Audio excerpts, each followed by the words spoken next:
할렐루야. 오늘 저는 여러 성도님들과 함께 내 떡을 물 위에 던져라 부제목으로 나눔으로 누리는 참된 부요, 이런 제목으로 함께 은혜를 나누겠습니다. 첫째 장은 내 떡을 물 위에 던져라. 자, 전도서 11장 1절에서 2절의 말씀을 보면 너는 내 떡을 물 위에 던져라. 여러 날 후에 도로 찾으리라. 물론 이 내용은 은유적으로 해석을 해보면 흘러가고 마는, 나에게 되돌아오지 않죠. 강이 물결 따라 흘러내려가지 그게 역으로 흘러서 나에게 다시 오지 않지 않습니까? 그렇게 나에게 되돌아올 수 없는 그러한 상황 속에서 구제를 하라는 거죠. 내 재물을 희사하고 이렇게 하라는 거예요. 그러면 영원히 못 찾을 것 같지만 결국 여러 날 후에 도로 찾게 된다, 그런 뜻이죠. 그래서 여러분들이 나눔 또는 구제, 긍휼을 베푸는 것, 이런 일들은 여러분들하고 관계가 깊지 않은, 전혀 관계가 없는 그런 쪽에 베풀 때 그 베풀미 영원히 나하고 관계없이 사라질 것 같아도 그렇지 않고 반드시 여러 날 후에 되찾게 될 것이다 하는 게 이게 오늘 성경 말씀의 교훈이에요. 자, 그것도 한 사람에게 몽창 주는 게 아니라 7에게나 8에게 나눠 줄지어다. 나누라는 거예요. 무슨 재앙이 땅에 임할는지 내가 알지 못함이니라. 자, 오늘 이 말씀을 머리에 넣으시고 그리고 설교를 끝까지 들으셔서 오늘 설교 말씀이 여러분들에게 큰 은혜가 되시기를 주님의 이름으로 축원드립니다. 자, 잠언 11장 24절에서 25절 말씀은 또 이렇게 말씀하고 있어요. 흩어 구제하여도 더욱 부하게 되는 일이 있나니. 자기 재산을 흩어서 여기 주고 저기 주고 하면 가난하게 될 것 같지요? 그런데 흩어 구제하여도 더욱 부하게 되는 일이 있다. 이건 하나님의 개입으로 그런 일이 일어난다는 거예요. 반면에 과도히 아껴도 가난하게 될 뿐이니라. 아주 아끼고 알뜰살뜰하고 남에게 주는 거 무서워하고 그렇게 살아도 그 사람이 그럼 모아서 부자가 되느냐? 그렇지 않고 가난하게 될 뿐이라고 분명히 말씀하고 있어요. 그 예로서 욥을 들 수 있어요. 욥은 욥기 31장에 자기가 어떻게 살아왔는지를 친구들에게 또 구경꾼들에게 드러내놓고 다 얘기해요. 그동안 그 말을 삼가했던 욥이 너무도 자기가 억울하니까 내가 이렇게 살아왔다 하면서 그가 얼마나 많은 사람들에게 구제를 하고 과부를 돌보고 고아들을 돌보고 했는지, 나그네들을 집으로 받아들이고 그렇게 했는지를 고백하는데, 욥이 그 구제 행위 때문에 가난해졌습니까? 아니고 하나님의 복이 그 집안에 넘쳐서 더욱 부하게 되었었던 그 좋은 예예요. 자, 그런가 하면 또 이방인으로서 최초로 복음을 공식적으로 받아들이게 된 고넬료라고 하는 로마 백부장이 있었죠. 이분도 보니까 하나님께 기억하신 바가 되었는데 그 내용인즉 보니까 기도와 구제였다 그랬어요. 이분이 늘 하나님 앞에 기도하고 그러고 구제를 많이 했어요. 그래서 하나님께서 그를 기억하셔서 베드로를 보내서 참된 복음을 그 집안에 전해주셨던 거죠. 그러니까 이 고넬료의 경우에는 영적으로 더 부하게 됐던 거예요. 물론 그가 물질적으로도 가난하게 되었다는 말은 없고요. 또 하나님의 원리에 따라서 부하게 됐을 줄 믿습니다만은 어쨌든 이렇게 구제하고 자기 재물을 흩어줄 때 더욱 부하게 되는 일이 있다. 반면에 과도히 아꼈을 때 가난하게 되는 그런 경우들이 있다는 거예요. 다음 절 보니까 구제를 좋아하는 자는 풍족하여질 것이요 남을 윤택하게 하는 자는 자기도 윤택하여지리라. 이게 주님의 말씀이에요. 그래서 우리는 어찌됐든 하나님께서 내게 주신 그러한 물질 중에서 나눌 수 있는 여러 성도님들이 되시기를 주님의 이름으로 축원드립니다. 둘째 단락입니다. 가난한 자들을 향한 주님의 마음을 우리가 배우자 하는 건데요. 예수님께서 들려주신 비유 가운데 포도원 주인과 품꾼의 비유가 있죠. 어느 포도원 주인이 있었어요. 아침에 일찍 시장에 나가서 품꾼들을 불러들였습니다. 하루에 1달란트 주기로 약속을 했어요. 자, 그리고 나중에 다시 나가보니까 일자리를 못 구하고 노는 사람들이 또 있었어요. 그들도 들어오라 그랬죠. 자, 그리고 품삯을 주는데 똑같이 다 한 달란트를 줬어요.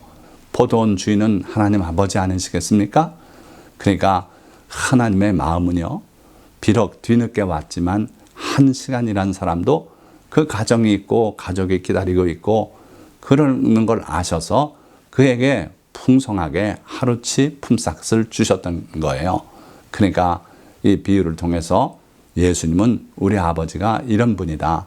너그럽고 자비롭고 긍휼하시고 주기를 원하시는 분이다 하는 걸 가르쳐 주셨어요. 바로 이것이 주님의 마음이고 우리 성도들이 이러한 마음을 품고 살아가기를 주님은 바라시는 거예요.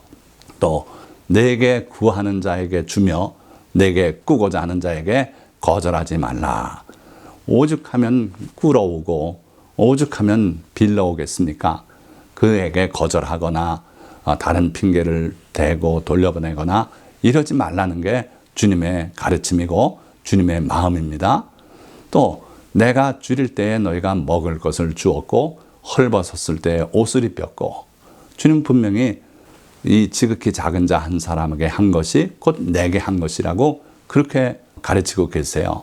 그러니까 우리 주님은요, 가난한 자와 자기를 동일시하는 그런 마음을 가지고 계신 분이에요. 그래서 여러분들이 주님의 마음을 품는다는 것은 가난한 자가 마치 나인 것처럼 생각하고 그들을 불쌍히 여기고 그들을 찾아보고 돕고 하라는 거예요. 자, 또 예수님은 과부를 보시고 그 독자가 죽어서 관에 실려서 나가는 걸 보시고 불쌍히 여기사 울지 말라 하시고 그 아들을 살려주셨어요. 그러니까 처지가 곤란한 사람을 볼 때 주님은 마음이 동하시는 분이에요. 원어의 뜻은 스플랑기조 해가지고 이 비장이 뒤틀리는 걸 말해요. 우리 내장이 속에서 뒤틀릴 때 얼마나 고통이 있지 않겠습니까? 그런 고통을 느끼시는 분이시다. 그래서 우리 성도님들도요, 우리 주님과 같은 이런 마음, 불쌍한 자를 볼 때 마음이 뒤틀리고 괴로운 그런 마음의 소유자가 되시기를 축원드립니다. 자, 그리고 너는 잔치를 베풀거든 차라리 저는 자, 맹인 이런 장애인들을 주로 초청해라. 왜 그러냐면 그들은 갚을 것이 없는 자들이라서 결국 내가 그들에게 베푼 것은 하늘에서 부활의 날에 상을 받게 될 것이다. 이렇게 가르치고 계세요. 그러니까 우리 주님의 마음이 어떤 마음인지 특별히 가난한 자들을 향한 주님의 마음을 여러분들이 분명히 아시고 그렇게 실천하시기를 축원드립니다. 그리고 주님이 큰 일을 행하실 때 그 동인이 불쌍히 여기사 이렇게 설명되어 있어요. 그러니까 많은 군중들이 모였을 때 그들을 보시고 목자 없는 양같이 그들이 헤매는 것을 보시고 불쌍히 여기사 그들에게 가르치셨다 그랬어요. 가르치시는 것도 그랬고요. 그들을 불쌍히 여기사 그들 가운데 모든 병자를 고치셨다고도 말씀하고 있어요. 그래서 예수님의 그 모든 동의는 불쌍히 여기시는 마음이다. 기억하시기 바랍니다. 자, 그래서 말씀드린 것처럼 누가복음 14장 13절에서 14절 말씀은 잔치를 베풀거든 차라리 가난한 자들과 몸 불편한 자들과 저는 자들과 맹인들을 청하라. 그리하면 그들이 갚을 것이 없으므로 내게 복이 되리니 이는 의인들의 부활 시에 내가 갚음을 받겠음이라 하시더라. 그래서 우리가 선을 베풀고 구제하고 나눌 때는 아까 전도서 말씀처럼 물 위에 던지라 그랬어요. 그러면 그게 흘러가고 내게 돌아오지 않아요. 그러면 영원히 아무 의미가 없이 끝나는가? 아니고 여러 날 후에 다시 찾겠다 그랬어요. 마찬가지로 주님도 갚을 것이 없는 그들을 청해라. 그러면 그들이 갚을 것이 없으니까 결국 하나님이 갚아주시겠다는 거예요. 의인들의 부활 시에 하나님께서 그 상을 갚아주시겠다 하는 거죠. 우리는 끼리끼리 어울리는 세상에 너무 익숙해 있어요. 나에게 되갚을 수 있는 사람이라야 그에게 구워줍니다. 나에게 뭔가 이득이 될 사람이라야 그와 사귀어요. 이게 현대인의 삶인데 예수님은 그게 아니라 갚을 것이 없는 그들을 청해서 그들에게 베풀어라. 흘러가는 물 위에 양식을 던져라. 그래야만 그게 너에게 나중에 결국 복이 된다 하는 거예요. 뿐만 아니라 이러한 구제를 실천할 때 여러분들이 꼭 주의해야 될 것은 나팔을 불지 말라는 거예요. 오른손이 하는 것을 왼손이 모르게 하라는 것이에요. 그렇지 않고 만약에 나팔을 불고 내가 이렇게 합니다 하고 그렇게 영광을 누리고 하면 첫째는 내게 상이 없어요. 천국에서 상이 없겠다고 분명히 말씀했어요. 그러고 그 받는 사람은 마음에 상처를 입고 더 초라한 신세가 되고 말아요. 그래서 여러 성도님들 꼭 기억하시고 구제를 행할 때는 첫째로 나팔 불지 말고 남들이 모르게 내 왼손조차도 이쪽이 왼손이에요. 내 왼손조차도 내 오른손이 하는 일을 알지 못하게 그렇게 은밀하게 하시는, 그래서 하늘의 상을 잃지 않는 여러 성도님들이 되시기를 주님의 이름으로 축원드립니다. 자, 그러면 예수님의 마음 이해하셨으니까 그 다음에 가난한 자들을 위한 하나님 아버지의 계명은 어떤 것이 있는가? 자, 첫째 시편 68편 5절에 그 거룩한 처소에 계신 하나님은 고아의 아버지시며 과부의 재판장이시라. 분명히 이렇게 소개되어 있어요. 물론 이건 계명은 아닙니다만은 우리 하나님이 어떤 분이시냐? 우리 하나님은요, 거룩한 처소에 계신 하나님이시다. 하늘 보좌에 앉아 계신다. 그런데 그분이 이 땅에 있는 고아들의 아버지시라는 거예요. 그리고 과부의 재판장이시라는 거예요. 다른 말로 하면 변호사지요. 과부를 변호해주는 그런 변호사시다. 그리고 또 실제로 판단을 내리시니까 그분이 재판장이시라는 거예요. 그래서 우리 하나님은 고아의 아버지시고 과부의 재판장이시다. 흔히들 고아의 아버지 조지 뮬러라고 이렇게 말들을 합니다. 2차 대전 때에 많은 고아들을 돌보고 했던 그 조지 뮬러 목사님, 고아의 아버지라고 불림받잖아요. 그런데 그분이 무엇을 가지고 그 사역을 했냐면 바로 이 말씀을 부여잡고 했어요. 자, 우리 하나님께서는 많은 계명을 통해서 가난한 자들을 돌보게 하셨는데 11조가 바로 그거 아닙니까? 신명기 14장 여러분들 꼭 읽어보세요. 첫째에는 토지소산의 10분의 1을 예루살렘 가져가서 우리가 먹고 즐기면서 하나님을 바로 섬기면 이러한 큰 복을 받는다는 걸 자녀들에게도 가르치고 그렇게 하라 그랬어요. 다만 그때 레위인을 잊지 말고 또 주변에 과부나 고아나 나그네나 이런 사람들을 또 잊지 말라고 그러셨어요. 자, 그러나 제3년째는 그렇게 하지 말고 너희 동네에 모아서 쌓아놓고 바로 그들, 고아, 객, 과부, 또 레위인 이런 분들이 다 와서 먹어서 배부르게 하라. 그러니까 11조야말로 가난한 자들, 재산이 없는 자들을 위한 하나님의 보호장치예요. 또 농사를 짓고 수확을 할 때 다 거두지 말라 그랬어요. 떨어진 거 줍지 말라 그러셨어요. 그리고 감람나무나 포도나무에서 수확할 때는 2번 하지 말라 그랬어요. 한 번만 싹 수확하고 내버려 둬라. 그래서 가난한 자들이 와서 그걸 취해 갈 수 있도록 하라. 그렇게 말씀하셨어요. 곡식단도 다 걷어들이는데 저쪽에 가려진 쪽에 까먹고 놔뒀던 곡식 무더기 가서 다시 가져오지 말라 그러셨어요. 내버려둬라. 가난한 자들이 와서 걷어갈 수 있게 두어라. 이게 하나님의 가난한 자들을 위한 계명 아닙니까? 또 안식일, 안식년, 면제년, 희년 이게 또 다 가난한 자들을 위한 계명이 되고 있어요.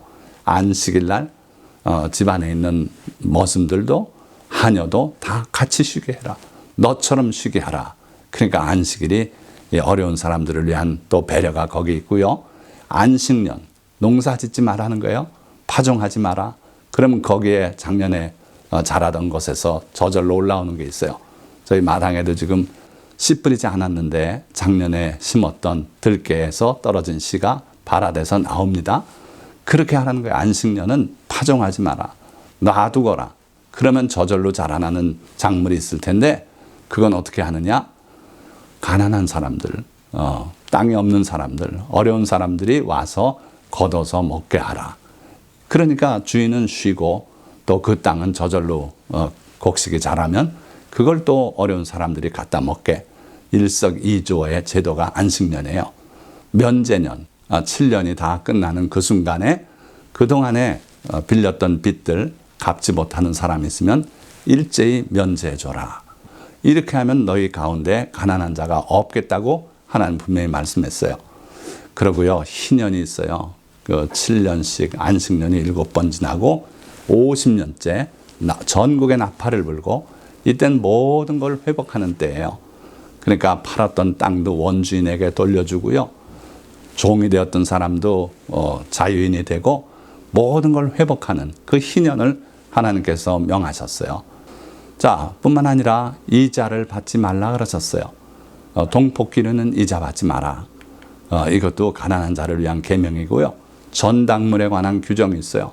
가난한 자에게서 전당을 잡아야 될 경우에 네가 그 집에 들어가지 말고 밖에 기다려 있거라. 그러면 그 사람이 가져 나오는 그걸 전당물로 잡아라. 거기다가 또 해지기 전에 돌려줘야 되는 전당물이 있어요. 옷이 귀할 때입니다. 겉옷을 전당 잡았으면 해지기 전에 돌려줘라. 과부에게서 잡아온 전당물도 해지기 전에 돌려줘라. 이게 하나님의 법이에요. 자, 품삯 지급 규정이 있습니다. 가난한 품꾼의 품삯은 당일날 반드시 줘라. 그것도 해지기 전에 줘라. 왜냐하면 그가 가난하고 품삯을 바라고 일하기 때문에 당일날 해지기 전에 주라는 거예요. 이게 하나님의 가난한 자들을 위한 계명이에요. 거기다가 가난해서 자기 몸을 종으로 팔아서 종노릇하는 사람이 있는 그런 시대입니다. 그런데 6해 동안 섬겼으면 반드시 자유하게 해줘라. 자유하게 할 때는 또 빈손으로 가게 하지 말고 그가 일하던 그 일터에 그것들을 다 덜어서 줘서 가져가서 독립할 수 있게 해주라는 거예요. 그리고 종을 막대해서 사람이 그 남종의 한 눈이나 여종의 한 눈을 줘서 상하게 하면 그를 자유하게 하래요. 그 보상으로. 또 쳤는데 이가 부러졌어요. 그러면 이 하나 부러뜨렸으면 자유하게 하래요. 다시 말하면요, 아무리 종이라도 그에게 폭력을 가하거나 이렇게 해서 하면 안 된다는 거죠. 자, 이게 다 하나님의 가난한 자들을 위한 계명들이에요. 이거 왜 무수히 많지 않겠습니까? 오늘 시간 관계상 이것만 소개한 겁니다. 자, 놀라운 것은 이 계명들에 하나님의 축복 약속이 붙어 있어요. 그리하면 내 손으로 하는 모든 일에 하나님께서 복을 내리시겠다는 거예요. 게다가 신명기 28장 전반부에는 하나님의 그 계명들을 준행하는 자들에게 약속하신 놀라운 축복이 길게 기록되어 있지 않습니까? 모든 복이 여러분들을 쫓아와서 여러분들에게 미치겠다는 거예요. 여러분들 집안에 복이 쏙쏙 찾아 들어온다는 거예요. 예수님의 마음을 품고 여러분들이 구제하고 나눈다면, 그리하면 여러분들이 손으로 하는 모든 일에 하나님께서 복을 내리시겠다고 약속을 하셨어요. 자, 그 계명들을 하나씩 자세히 봅니다. 히브리 종의 해방에 관해서 내 동족 히브리 남자나 히브리 여자가 내게 팔렸다 하자. 만일 6해 동안 너를 섬겼거든 7째 해에 너는 그를 놓아 자유롭게 할 것이요, 그를 놓아 자유하게 할 때는 빈손으로 가게 하지 말고 많은 것들을 다 주어서 독립하게 하라는 말씀이죠. 그리하면 내 하나님 여호와께서 내 범사에 내게 복을 주시리라. 또 곡식 벨 때, 내가 밭에서 곡식을 벨 때에 그 한 뭇을 밭에 잊어버렸거든 다시 가서 가져오지 말고 나그네와 고아와 과부를 위하여 남겨두라. 그리하면 내 하나님 여호와께서 내 손으로 하는 모든 일에 복을 내리시리라. 자, 이렇게 귀한 하나님의 축복의 약속이 이 계명들 가운데 들어있더라 하는 거예요. 그러면 성도님들을 위한 제언을 제가 드리려고 그래요. 여러분들 가지고 있는 재산을 흩어서 나눠주라 그랬는데, 또 물 위에 던지라 그랬는데, 그러면 다 팔아서 가난한 자들에게 나눠주라는 말씀입니까? 그런 말씀도 있어요. 예수님께 달려나와서 내가 무엇을 하여야 영생을 얻으리까? 그러니까 계명에 뭐라 그랬느냐? 쭉 읊어댑니다. 이를 행하라. 그러면 영생을 얻겠다. 그랬더니 제가 어릴 때부터 그건 다 실천했습니다. 그 말씀을 듣고 예수님께서 그를 사랑하사 한 말씀 마지막으로 더 하십니다. 그러면 가서 내 소유를 팔아서 가난한 자들에게 다 나눠주고 그리고 와서 나를 따르라. 그랬더니 그 사람이 염려하면서 떠나가지 않았습니까? 자, 그 말씀이 우리 뇌리에 너무 강하게 박혀 있어서 예수님을 따르는 우리는 우리 재산을 팔아서 가난한 자에게 다 나눠주고 예수님을 따라야 하는가? 성직자로서 요구사항은 사실 그래요. 그래서 하나님께서는 레위인에게는 땅을 주지 않게 하셨어요. 당신은 땅이 생활의 기반입니다. 그러니까 주님을 의지해서 살아가라는 거예요. 하나님께서 먹을 걸 주시겠다는 거예요. 그러나 일반적인 우리 21세기를 사는 또 도시 생활을 하는 성도들에게는 그 말씀이 어쩌면 해당이 없어요. 자, 우리들에게 주님은 뭐라고 말씀합니까? 첫째, 주님의 마음을 품으라는 거예요. 그래서 아까 예수님의 마음이 어떠한지 말씀드렸잖아요.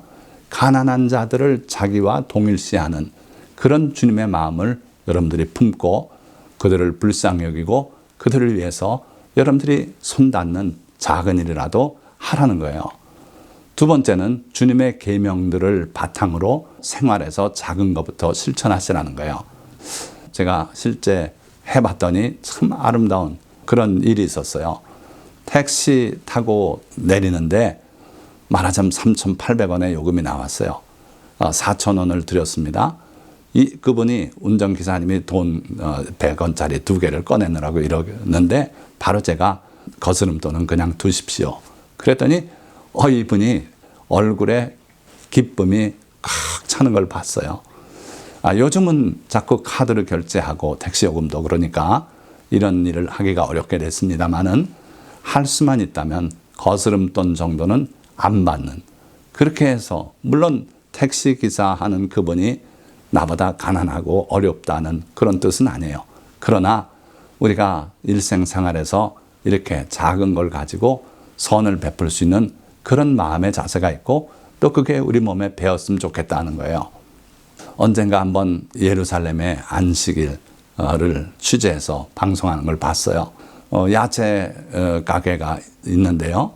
자기가 팔다 남은 야채를 다 봉다리에 담아서 선반 위에 올려놓더라고요. 그러면 그 지역의 어려운 사람들이 가서 그걸 가져다 먹어요. 굳이 내 재산을 은행을 털어서 돈을 인출해서 갖다 뿌리지 않아도 이렇게 해서 양식을 물 위에 흘려보낼 수 있어요. 저는 좋은 걸 보고 자랐어요. 옛날이죠. 1960년대 이때 저희 아버님이 서울의 광장시장 거기서 사업을 하실 때였어요. 그래서 많은 물건이 거기서 집으로 오고 또 집에서 그리로 가고, 근데 그 물건을 지게꾼에게 부탁을 해서 실어오고 실어가고 합니다. 그러면 그 지게꾼은 짐을 지어주고 받는 돈으로 생계를 꾸려가는 분들 아닙니까? 그래서 그 광장시장에서 창신동에 있는 집에까지 어느 위치라고 말씀을 드리면 2,000원 주셔야 되겠습니다. 그러면 좋습니다. 갑시다. 해가지고 짐을 싣고 와요. 그러고서는 합의받던 금액보다 더 주세요. 그러면 그 지게꾼이 입이 확 벌어지면서 아주 기뻐하는 걸 봤어요. 그래서 이게 주님의 마음이다. 늦게 온 사람에게도 하루 일당을 주는 그 포도원 주인의 마음, 그 마음이 주님의 마음이고, 그렇게 실천하니까 지게 지는 아저씨도 너무 기뻐하더라는 거예요. 여러 성도님들 이러한 마음을 가지고 이렇게 실천하며 살아가시기를 주님의 이름으로 축원드립니다. 자, 마지막으로 시편 112편 1절 3절 말씀이에요. 할렐루야, 여호와를 경외하며 그의 계명을 크게 즐거워하는 자는 복이 있도다. 부와 재물이 그의 집에 있으며 그의 공의가 영구히 서 있으리로다. 자, 보세요. 누가 복이 있다 그랬어요? 여호와를 경외하는 자, 우리 주 예수 그리스도를 통해 하나님의 백성이 되어서 하나님을 섬기고 사랑하는 우리들에게 복이 있다는 거예요. 근데 거기에 하나 추가돼서 그의 계명을 크게 즐거워하는 자는 복이 있도다. 하나님께서 우리에게 주신 그 계명들, 율법 말씀들, 이것을 즐거워하는 자, 크게 즐거워하는 자, 그래서 하나님의 계명을 볼 때 야, 하나님의 자비가 여기 들어있구나. 이걸 깨닫고 나도 그렇게 살아야겠다고 결심하는 그런 사람들은 복이 있다. 부와 재물이 그의 집에 있으며 그의 공의가 영구히 서 있으리로다. 부와 재물이 그 집에 있대요. 하나님을 경외하고 그 계명을 즐거워하는 자는 재물이, 부가 그의 집에 있을 것이다. 그리고 그의 공의가 영구히 서 있으리로다. 그의 공의는 그가 실천함으로 하나님께서 의롭다고 인정하시는 게 그의 공의가 되는 거예요. 그런데 예수 믿어서 부자 된다 이런 얘기하면 기복신앙이라고 비난하는 분들이 많아요. 그런데 하나님은 그걸 약속하셨어요. 부활의 날에만 그 재물을 얻겠다고요? 아닙니다. 그날엔 재물이 필요 없어요. 어디에서 부와 재물이 필요합니까? 이 땅에 살 때 필요해요. 그래서 하나님께서 이 땅에 사는 동안 부와 재물을 내려주시겠대요. 자, 9절 보니까 그가 재물을 흩어 빈궁한 자들에게 주었으니 그의 의가 영구히 있고 그의 뿔이 영광 중에 들리리로다. 왜 그에게 그렇게 부가 있고 재물을 주시고 그의 의가 영구히 서 있겠다 말씀하셨습니까? 그가 재물을 흩어 빈궁한 자들에게 주었으니 구제했기 때문이라는 거예요. 이렇게 손 벌리고 양식이 없어서 굶어 죽어가고 하는 이들에게 그가 양식을 베풀고 도와줬다는 거예요. 그래서 그의 의가 영구히 있겠다. 천국 가서도 그걸 보고 부러워하고 칭찬하고 이런 일이 있겠다는 거예요. 그리고 그의 뿔이 영광 중에 들리리로다. 그의 영광이 많은 사람들 가운데 다 드러나게 하나님께서 하시겠다는 거예요. 그래서 여러분들 오늘 이 설교 말씀을 듣는 성도님들도 모두 이와 같은 놀라운 믿음의 소유자가 되고 실천해서 여러분들의 의가 영원히 드러나는 그러한 복을 누리시기를 주님의 이름으로 축원드립니다. 자, 말씀을 맺겠습니다. 재물이 많으면 행복할 것이라 믿는 사람들이 많습니다. 그러나 참된 부요가 무엇인지를 모르고 재물을 모아 쌓기에만 급급하다 생을 마감하는 사람은 불행한 사람입니다. 참된 부요는 객과 고아와 과부 그리고 가난한 자를 불쌍히 여기시는 주님의 마음을 품는 데서 시작되고 나에게 주신 재물을 가난한 자들과 나누는 삶으로 꽃피게 됩니다. 이런 삶을 사는 사람은 참으로 부유하며 복된 자요. 그의 의는 하나님 앞에 영원히 기억될 것입니다. 우리 모두 일상의 삶에서 주님의 계명들을 기억하고 긍휼과 자비를 실천함으로 주님을 기쁘시게 하는 참된 부자가 되시기를 주님의 이름으로 축원드립니다. 기도하겠습니다. 할렐루야.